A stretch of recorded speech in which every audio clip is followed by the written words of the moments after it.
അനുനാക്കി 24-ാം എപ്പിസോഡിലേക്ക് ഏവർക്കും സ്വാഗതം. ഇന്ന് ലോകത്തിലെ ഏറ്റവും പ്രശസ്തമായ 2 UFO കേസുകളെക്കുറിച്ചാണ് നമ്മൾ നോക്കുന്നത്.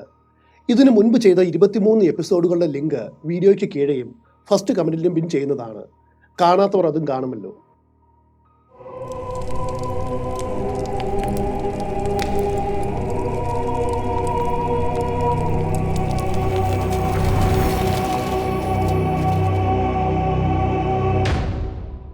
ഒന്നാമത്തെ സംഭവം 1966 നടന്നതാണ്. ദി വെസ്റ്റാൽ UFO എൻകൗണ്ടർ എന്നാണ് ചരിത്രത്തിൽ ഇത് അറിയപ്പെടുന്നത്. 1966 ഏപ്രിൽ 6 ഓസ്ട്രേലിയയിലെ മെൽബണിലുള്ള ഒരു പ്രാന്തപ്രദേശമാണ് ക്ലേറ്റൺ. അന്ന് രാവിലെയാണ് UFO ചരിത്രത്തിലെ ഏറ്റവും പ്രസിദ്ധമായിട്ടുള്ള സംഭവങ്ങളിലൊന്ന് അവിടെ നടന്നത്. പതിവ് പോലെ വെസ്റ്റാൽ ഹൈസ്കൂളിലെ വിദ്യാർത്ഥികൾക്ക് എന്നത്തെയും പോലെ ഒരു സാധാരണ ദിവസമായിരുന്നു അന്നും.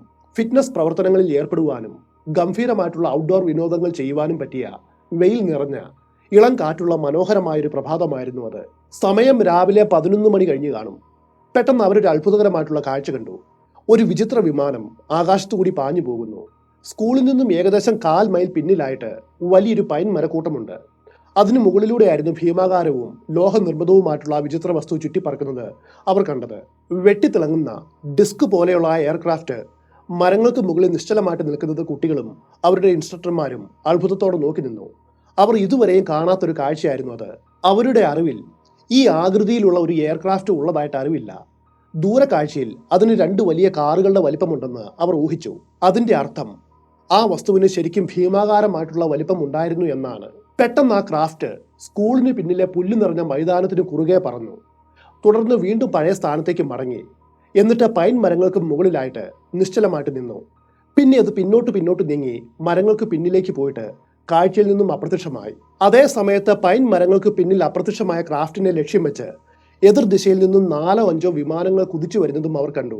പൊടുന്നനെ പ്രത്യക്ഷപ്പെട്ട ഈ വിമാനങ്ങളെ നേരിടുവാനെന്നോണം ആ ക്രാഫ്റ്റ് കുതിച്ചുയർന്ന് അവയെ അഭിമുഖീകരിക്കുന്നതായിട്ട് കുട്ടികൾക്കും അധ്യാപകർക്കും തോന്നി.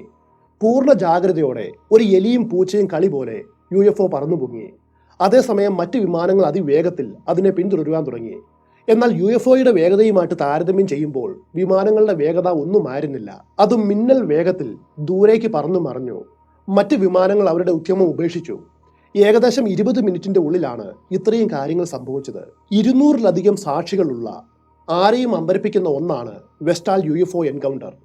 ഈ സംഭവം UFO ചരിത്രത്തിൽ ഇന്നുവരെയുള്ള ഏറ്റവും വലിയ UFO ആൻഡ് ET കവറപ്പുകളിൽ ഒന്നാണെന്ന് കരുതപ്പെടുന്നു. അതായത് രഹസ്യമാക്കി മൂടി വയ്ക്കപ്പെട്ട ഒന്ന്. നിരവധി സാക്ഷികൾ മാത്രമല്ല, ധാരാളം മാധ്യമങ്ങളും ഇത് റിപ്പോർട്ട് ചെയ്തിരുന്നു. എന്നാൽ അതെല്ലാം ഒന്നിനു പിന്നാലെ ഒന്നായിട്ട് നശിപ്പിക്കപ്പെട്ടു. പിന്നീട് വന്ന വർഷങ്ങളിൽ ഈ സംഭവത്തെക്കുറിച്ചുള്ള തെളിവുകളിൽ പലതും നിഗൂഢമായിട്ട് അപ്രത്യക്ഷമായി. ഈ വസ്തുത ആരെയും അതിശയിപ്പിക്കുന്നതും അതുപോലെ സംശയം ജനിപ്പിക്കുന്നതുമാണ്. വെസ്റ്റാൽ UFO എൻകൗണ്ടർ നടന്ന് പതിറ്റാണ്ടുകൾക്ക് ശേഷം മൂടിവെച്ച സത്യങ്ങൾ ഒന്നൊന്നായിട്ട് പുറത്തേക്ക് വന്നു. മറയ്ക്കപ്പെട്ട റിപ്പോർട്ടുകളും സാക്ഷിമൊഴികളും ഒടുവിൽ ഉയർന്നു വരുവാൻ തുടങ്ങി. അതോടെ ആകാശത്തിൽ അവരെന്ന് കണ്ട കാഴ്ചകൾ ഒരു യാഥാർത്ഥ്യമായിരുന്നു എന്ന് എല്ലാവരും തിരിച്ചറിഞ്ഞു. ദൃക്സാക്ഷികളെ നിശബ്ദരാക്കുവാനും ആരോ ശ്രമിച്ചിരുന്നു എന്ന യാഥാർത്ഥ്യവും മെല്ലെ മെല്ലെ പുറത്തേക്ക് വന്നു. ഈ സംഭവം നടന്ന 40 വർഷം കഴിഞ്ഞപ്പോൾ അന്ന് UFO കണ്ട കുട്ടികളും അധ്യാപകരും മറ്റ് സാക്ഷികളും 2006 ഏപ്രിൽ 8 വെസ്റ്റാൽ ടെന്നീസ് ക്ലബ്ബ് ഹാളിൽ വെച്ച് ഒരു മീറ്റിംഗ് നടത്തി. ആ മീറ്റിംഗിന് ശേഷമാണ് കാര്യങ്ങൾ ഒന്നൊന്നായിട്ട് പുറത്തേക്ക് വരുവാനായിട്ട് ആരംഭിച്ചത്. ഫ്ലൈയിങ് ഡിസ്ക് നേരിൽ കണ്ടുവെന്ന് അവകാശപ്പെട്ട ഒരാൾ ഹൈസ്കൂളിലെ അധ്യാപകനായ ആൻഡ്രൂ ഗ്രീൻവുഡ് ആയിരുന്നു. തന്റെ അനുഭവം അദ്ദേഹമാണ് ആദ്യം പ്രാദേശിക പത്രങ്ങൾക്ക് കൈമാറിയത്. ഗ്രീൻവുഡ് പറഞ്ഞത് ഇങ്ങനെയാണ്: പൈൻ മരങ്ങൾക്ക് മുകളിൽ ഒരു വിസ്മയകരമായിട്ടുള്ള പ്രകാശകിരണം പോലെ ഒരു വസ്തു മിന്നുന്നതായിട്ട് താൻ കണ്ടതാണ്.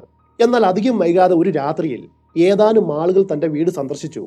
ഓസ്ട്രേലിയൻ സർക്കാരിന്റെ ഔദ്യോഗിക രഹസ്യ നിയമപ്രകാരം കണ്ട ഒരു കാര്യങ്ങളും മിണ്ടിപ്പോകരുത് എന്ന് അവർ ഭീഷണിപ്പെടുത്തി. അഥവാ ഗ്രീൻവുഡ് തങ്ങൾ പറയുന്നത് അനുസരിച്ചില്ലെങ്കിൽ അവർ അയാളെ സ്കൂളിൽ നിന്നും പുറത്താക്കുമെന്നും തലയ്ക്ക് സ്ഥിരതയില്ലാത്ത ഒന്നാന്തരം മദ്യപാനിയാണെന്ന് കിംവദന്തികൾ പ്രചരിപ്പിച്ച് അയാളുടെ ജീവിതം തന്നെ ഇല്ലാതാക്കുമെന്നും പറഞ്ഞു. അതോടെ കണ്ട കാര്യം കണ്ണടച്ച് ഒന്നും കണ്ടില്ല എന്ന് പറയുകയല്ലാതെ അയാൾക്ക് മുൻപിൽ വേറെ വഴി ഉണ്ടായിരുന്നില്ല. UFO കണ്ട ഗ്രീൻവുഡിലെ ഒരു വിദ്യാർത്ഥി പറഞ്ഞത് ഇപ്രകാരമാണ്: ഒരു വലിയ സിൽവർ ക്രാഫ്റ്റ് ആയിരുന്നു അത്. ആ വസ്തു പൈൻ മരങ്ങൾക്ക് മുകളിലൂടെ ഒഴുകി നീങ്ങിയ സമയത്ത് ഒരു കൂട്ടം സെസ്ന വിമാനങ്ങൾ അതിനെ ആക്രമിക്കുവാനായിട്ട് അടുത്തു. പക്ഷേ UFO പെട്ടെന്ന് തന്നെ സെസ്ന വിമാനങ്ങളുടെ ഒപ്പം ഉയർന്നു വന്നു. അപ്പോഴെനിക്ക് മനസ്സിലായി, സെസ്ന വിമാനത്തിന്റെ നീളം ആ വൃത്താകൃതിയിലുള്ള വസ്തുവിനുണ്ടെന്ന്. പക്ഷേ വിമാനത്തെക്കാളും വളരെയേറെ കനം കുറഞ്ഞതായിരുന്നു അത്.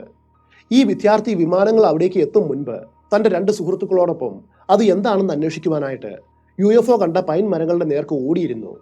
പൈൻ മരക്കൂട്ടത്തിന് പിന്നിലായിട്ട് വിശാലമായിട്ടുള്ളൊരു വയലാണുള്ളത്. ആ വയലിൽ വെച്ച് അവർ ഒരു കാഴ്ച കണ്ടു. നല്ല കനമുള്ളതും എന്നാൽ പരന്നതുമായിട്ടുള്ള ഒരു വസ്തു വയലിൽ ലാൻഡ് ചെയ്ത പാടുകൾ. അതിന്റെ ഫലമായിട്ട് ഒരു വൃത്താകൃതിയിൽ നെൽത്തണ്ടുകൾ നിലത്ത് പതിഞ്ഞു കിടക്കുന്നു. അവിടേക്ക് എന്തെങ്കിലും പോയാ യാതൊരു ട്രാക്ക് മാർക്കുകളും ഇല്ലായിരുന്നു. ഒരു സാധാരണ മൃഗമോ യന്ത്രങ്ങളോ അല്ല അതുണ്ടാക്കിയതെന്ന് ഉറപ്പാണ്.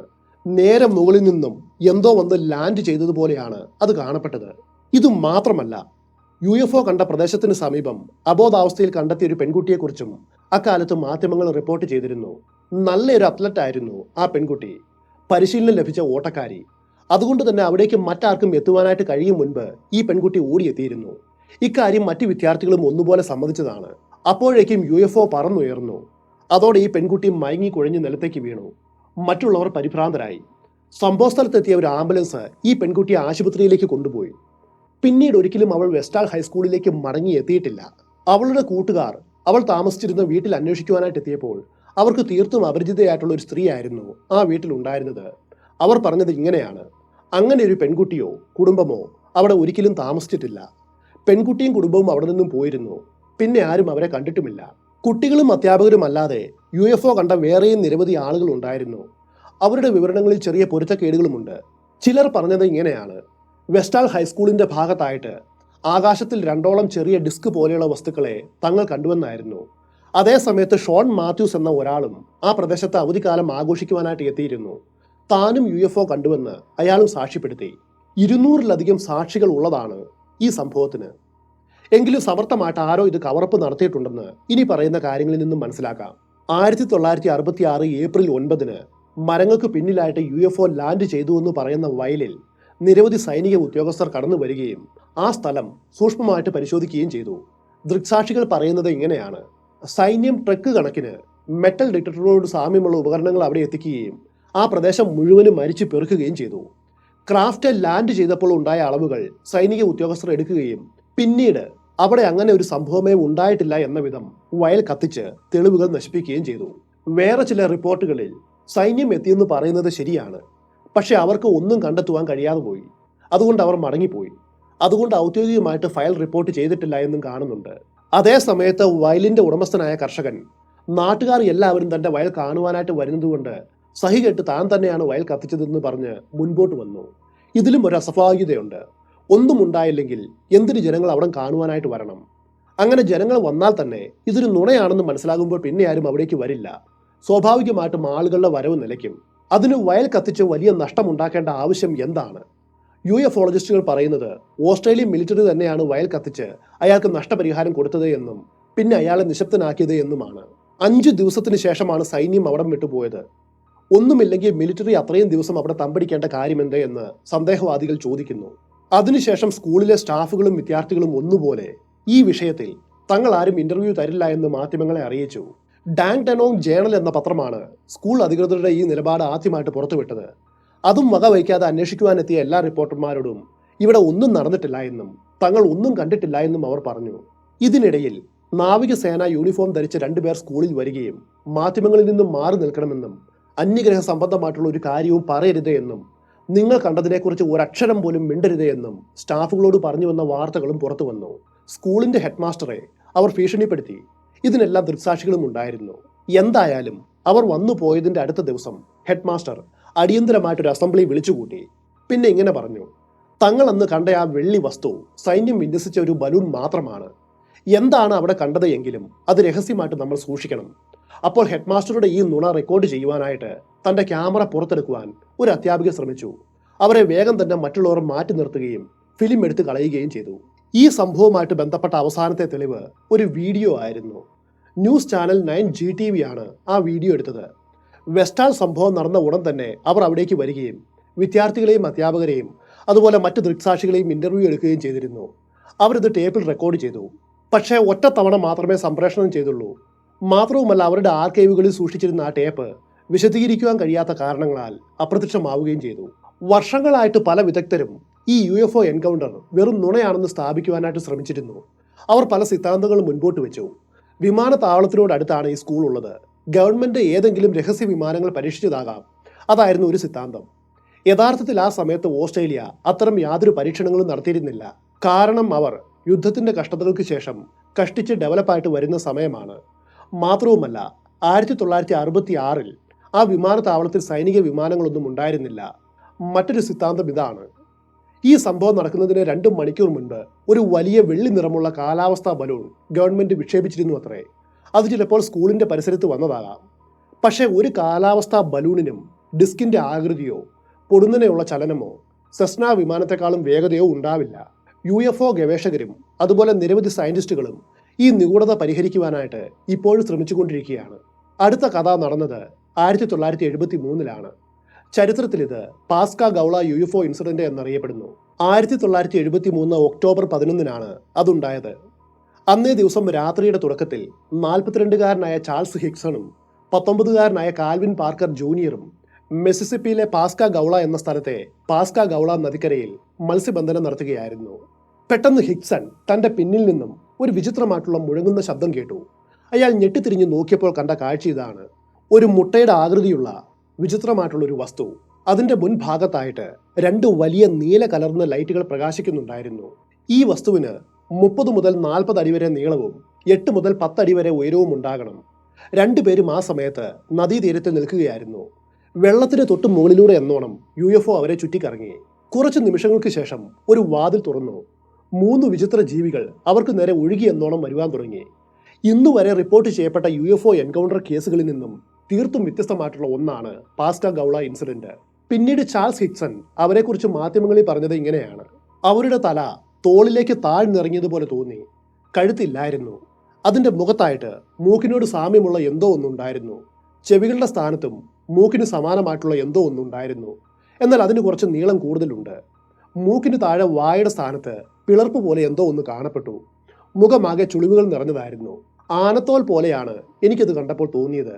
കണ്ണുകൾ കാണേണ്ട ഭാഗത്ത് കണ്ണുകൾ ഉണ്ടെന്ന് പോലും ഉറപ്പില്ലാത്ത വിധം ചുളിവുകൾ കൊണ്ട് മൂടിയിരുന്നു. അവർക്ക് നീണ്ട കൈകൾ ഉണ്ടായിരുന്നു.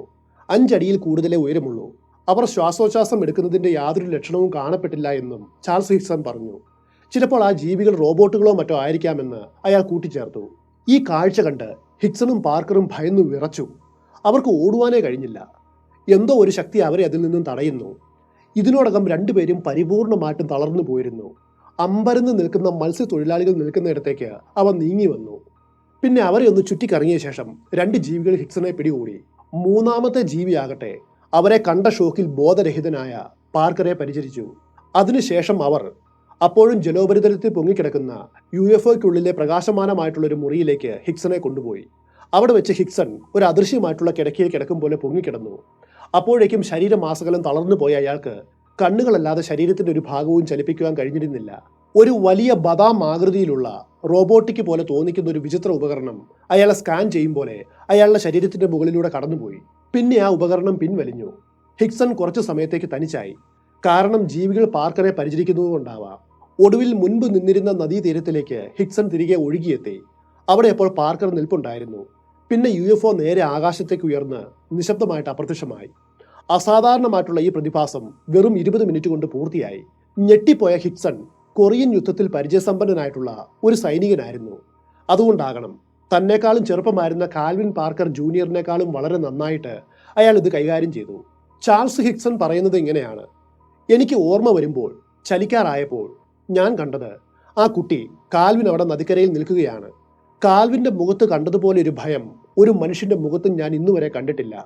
അവനെ സ്വബോധത്തിലേക്ക് തിരികെ കൊണ്ടുവരുവാനായിട്ട് എനിക്ക് കുറച്ച് സമയമെടുത്തു. ഞാൻ അവനോട് ആദ്യം പറഞ്ഞത് ഇങ്ങനെയാണ്: മകനെ, നമ്മൾ കണ്ട കാര്യങ്ങൾ ലോകത്തിൽ ആരും വിശ്വസിക്കുവാനായിട്ട് പോകുന്നില്ല.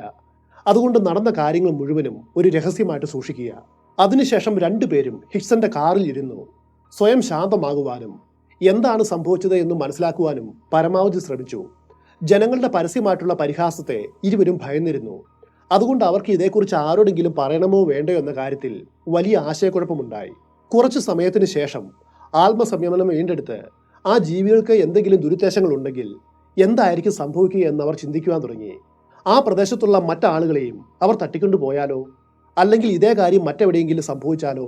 ഒരു പക്ഷേ ഇവ രാജ്യസുരക്ഷയ്ക്ക് ഭീഷണിയായിട്ട് മാറിയാലോ? അങ്ങനെ തുടങ്ങി പല കാര്യങ്ങളും അവർ ചിന്തിച്ചു. അവസാനം മിസിസിപ്പിയിലെ ബിലോക്സിയിലുള്ള ക്ലീസർ എയർഫോഴ്സ് ബേസുമായിട്ട് ബന്ധപ്പെടുവാൻ അവർ തീരുമാനിച്ചു. അവരുടെ ഫോൺ കോളിന് ഫോൺ എടുത്ത സർജന്റ് കൊടുത്ത മറുപടി ഇങ്ങനെയാണ്: എയർഫോഴ്സ് ഇനി ഔദ്യോഗികമായിട്ട് UFOകളെ കുറിച്ച് അന്വേഷിക്കില്ല എന്ന് തീരുമാനമെടുത്തിട്ടുണ്ട്. നിങ്ങൾക്ക് എന്തെങ്കിലും പരാതി ഉണ്ടെങ്കിൽ ലോക്കൽ ഷെരീഫ് ഡിപ്പാർട്ട്മെന്റുമായിട്ട് ബന്ധപ്പെടുക. അതോടെ ഹിക്സണും പാർക്കറും നേരെ മിസിസിപ്പി ഷെരീഫിന്റെ ഓഫീസുള്ള ജാക്സൺ കൗണ്ടിയിലേക്ക് ദീർഘദൂരം കാർ ഓടിച്ചു. അവിടെ വെച്ചവർ ഷെരീഫ് ഫ്രെഡ് ഡയമണ്ടിനെയും ക്യാപ്റ്റൻ ഗ്ലെൻ റൈഡറെയും കണ്ടുമുട്ടി. ഇരുവരോടും തങ്ങൾക്കുണ്ടായ അനുഭവം പറഞ്ഞു. ഷെരീഫ് ഡയമണ്ടിന് അവരുടെ കഥയിൽ വലിയ സംശയം തോന്നിയിരുന്നു. ഇതൊരു തട്ടിപ്പാണോ എന്നയാൾ സംശയിച്ചു. പക്ഷേ അവരാകെ അസ്വസ്ഥരാണെന്നും പ്രത്യേകിച്ചും പാർക്കർ ശരിക്കും ഭയപ്പെട്ടിട്ടുണ്ടെന്നും ഷെരീഫ് ഡയമണ്ടിന് തോന്നി. ഇത് അദ്ദേഹത്തിൽ ജിജ്ഞാസയുണ്ടാക്കി. അതുകൊണ്ട് ഈ വിഷയത്തിൽ ഒരു അന്വേഷണം നടത്തുവാനായിട്ട് അദ്ദേഹം തീരുമാനിച്ചു. ആദ്യം ഇരുവരെയും വെവ്വേറെ ഇരുത്തി ചോദ്യം ചെയ്യൽ നടത്തിയ ശേഷം പാർക്കറെയും ഹിക്സണിനെയും ഒരു മുറിയിൽ ഒന്നിച്ചിരുത്തി. ആ മുറിയിൽ അവർ സ്വകാര്യമായിട്ട് സംസാരിക്കുന്നത് റെക്കോർഡ് ചെയ്യുവാനായിട്ട് വയർ ചെയ്തിരുന്നു. പോലീസ് അവരുടെ സംഭാഷണങ്ങൾ റെക്കോർഡ് ചെയ്തു. ആ ടേപ്പ് ഷെരീഫിന്റെ മുൻപിൽ ഹാജരാക്കി. ഇതോടെ ഈ കഥ വ്യാജമാണെന്ന് തെളിയിക്കാമെന്നാണ് അദ്ദേഹം അതുവരെയും വിശ്വസിച്ചത്. എന്നാൽ കൂടുതൽ സമയവും അവർ അസ്വസ്ഥരായിട്ട് പെരുമാറുന്നതാണ് അദ്ദേഹം കണ്ടത്. അവർക്ക് ഒരു എത്തും പിടിയും കിട്ടിയില്ല. ഇവർ കരുതിക്കൂട്ടി ഉണ്ടാക്കിയ ഒരു കള്ളക്കഥയാണിതെന്ന് തെളിയിക്കുവാൻ മതിയായിട്ടുള്ള യാതൊരു സോഴ്സും ആ ടേപ്പിൽ നിന്നും കണ്ടെത്തുവാനും കഴിഞ്ഞില്ല.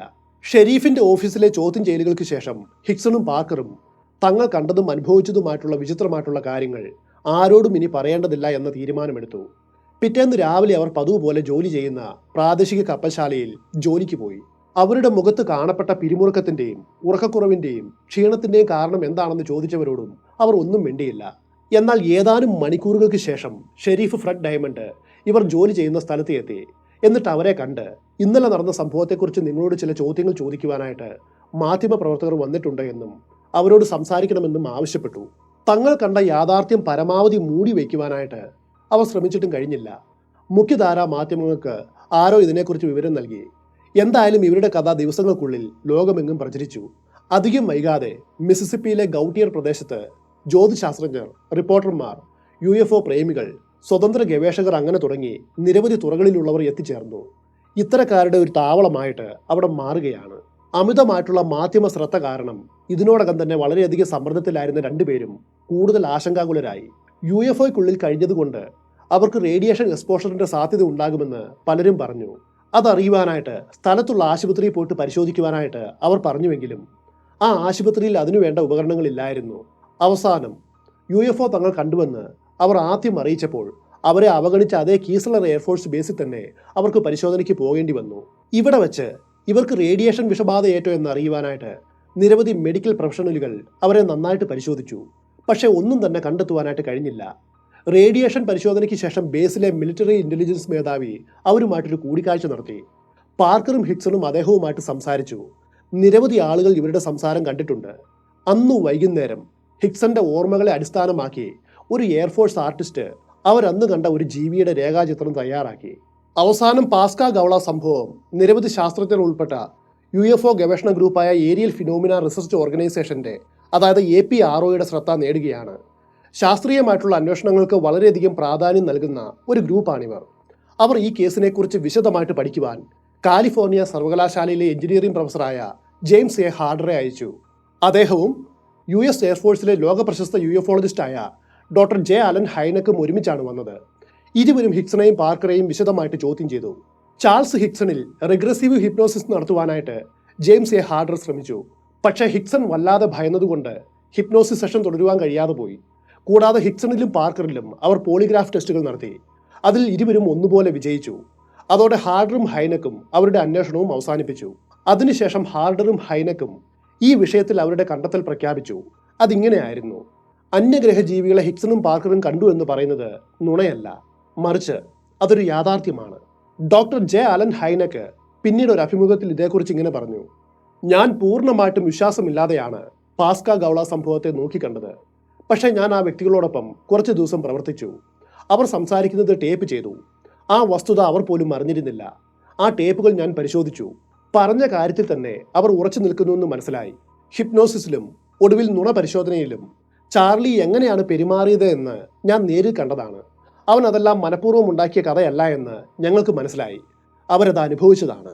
മുഫോൺ അഥവാ മ്യൂച്വൽ UFO നെറ്റ്വർക്ക് ജേണലിലെ ഒരു പഴയ ലേഖനം അനുസരിച്ച് പാസ്ക ഗൗള എൻകൗണ്ടറിനും ഏകദേശം 1 മണിക്കൂർ മുൻപ് യുണൈറ്റഡ് സ്റ്റേറ്റ്സിന്റെ മധ്യ പടിഞ്ഞാറൻ കിഴക്കൻ ഭാഗങ്ങളിൽ ഒരു സോണിക് ബൂം അതായത് ശബ്ദാതീത വേഗത്തിൽ ഒരു വസ്തു ഭൂമിയുടെ അന്തരീക്ഷത്തിലൂടെ പറക്കുമ്പോഴുണ്ടാകുന്ന മുഴങ്ങുന്ന ശബ്ദം. ഇത് പലരും കേട്ടിരുന്നു എന്ന് പറയുന്നുണ്ട്. ഇതേ തുടർന്ന് പിന്നീട് വന്ന ദിവസങ്ങളിലും ആഴ്ചകളിലും ധാരാളം UFO സൈറ്റിങ്ങുകൾ സംഭവിച്ചിരുന്നു. പിന്നീട് വന്ന വർഷങ്ങളിൽ പാർക്കറിന്റെയും ഹിക്സണിന്റെയും കഥയെ അനുകൂലിച്ചുകൊണ്ട് പുതിയ പുതിയ വിവരങ്ങൾ പുറത്തേക്ക് വന്നു.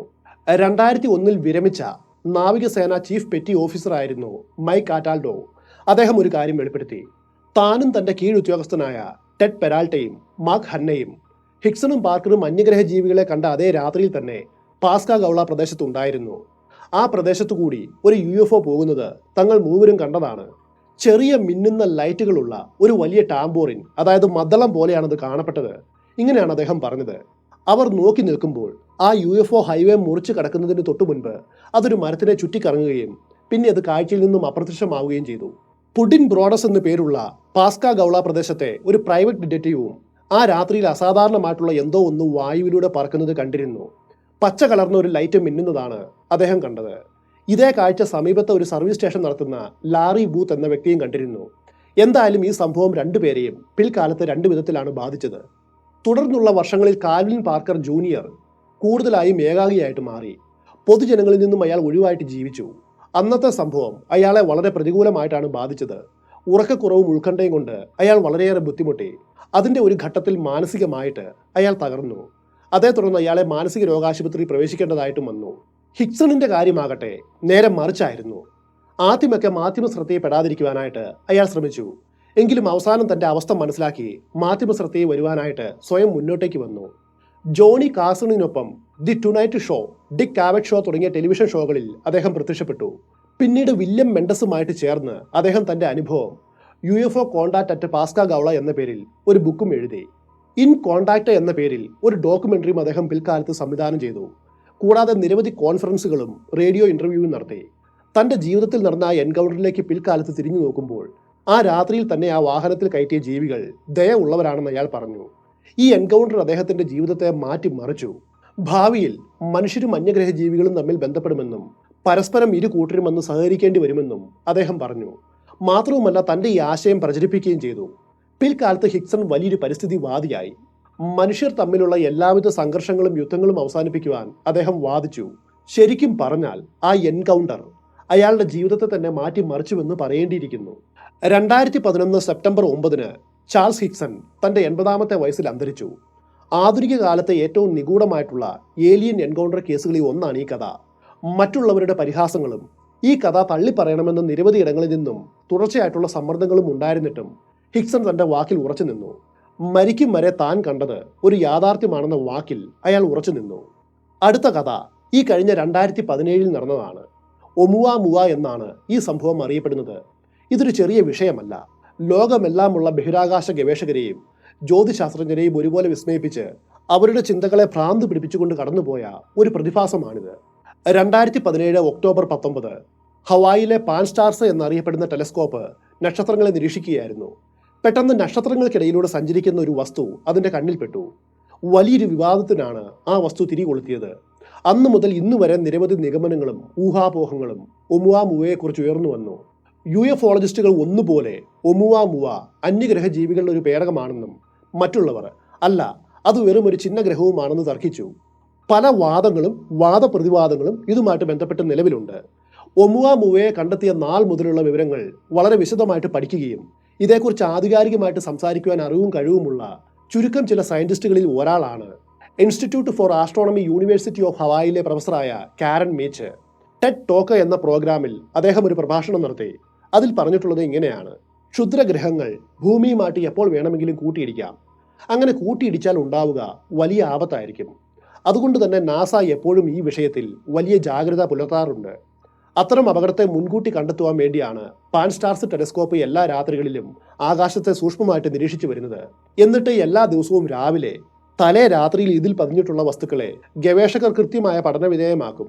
എന്നാൽ സാധാരണയായിട്ട് കാര്യമായിട്ടുള്ള യാതൊന്നും കാണുവാനുണ്ടാകില്ല. എന്നാൽ 2017 ഒക്ടോബർ 19 കഥയാകെ മാറി. നക്ഷത്രങ്ങൾക്കിടയിലൂടെ അതിവേഗതയിൽ സഞ്ചരിക്കുന്ന ഒരു വസ്തു പാൻ സ്റ്റാർസ് ടെലസ്കോപ്പിൽ പതിഞ്ഞു. ഇന്നുവരെ കണ്ടിട്ടുള്ള വസ്തുക്കളുടെ ചലനങ്ങൾക്ക് വിപരീതമായിരുന്നു അത്. അതിൻ്റെ ആകൃതിയും വേഗതയും നിരീക്ഷിച്ചപ്പോൾ അതിന് എന്തോ ഒരു പ്രത്യേകത ഉണ്ടെന്ന് അവർക്ക് തോന്നി. അവർ നിരീക്ഷണം തുടർന്നു. ഒക്ടോബർ 22 ആയപ്പോഴേക്കും ഇത് നമ്മുടെ സൗരയൂഥത്തിൽ ഉള്ളതല്ല എന്ന് മനസ്സിലാക്കുവാനുള്ള കൂടുതൽ തെളിവുകൾ അവർക്ക് കിട്ടുകയാണ്. ആ അറിവ് സയന്റിസ്റ്റുകൾക്ക് വലിയൊരു അതിശയമായിരുന്നു. വളരെ കാലമായിട്ട് കാത്തിരുന്ന ഒന്ന് കണ്ടെത്തിയ സന്തോഷം. അങ്ങനെ പറയുവാൻ ഒരു കാരണമുണ്ട്.